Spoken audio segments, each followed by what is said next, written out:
প্রত্যেক ঘরে ঘরে আপনি আর্মি তৈরি করেন, না হলে এই দেশে লুটপাট বন্ধ হবে না। আপনি প্রতিটা স্কুলে কম্পালসারি মিলিটারি ট্রেনিং এর ব্যবস্থা করেন, মানুষ যাতে সৎ হতে পারে। এই সৎ হওয়ার জন্য আমি সারা জীবন যুদ্ধ করেছি। অনেক কমিটিতে আওয়ামী লীগের লোকজন ঢুকে গেছে, এবং কিভাবে ঢুকেছে সেটা আপনারাও জানেন, আমরাও জানি। এখন কথা হলো, আপনাদের দলকে সুসংগঠিত করতে হলে আপনাদের সৎ থাকতে হবে।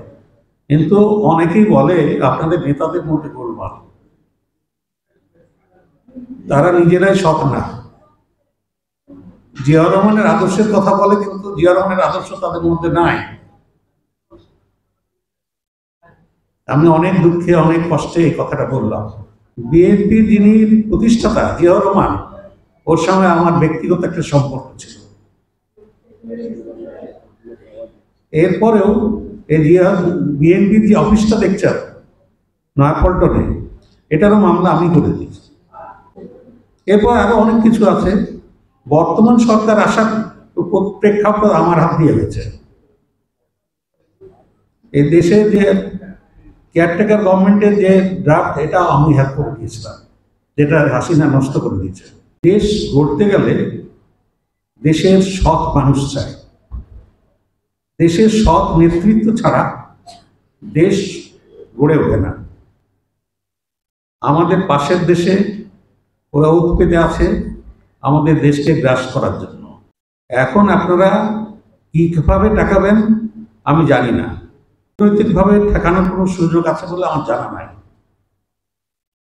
তবে একটা কথা বলি, আপনার ঘরে ঘরে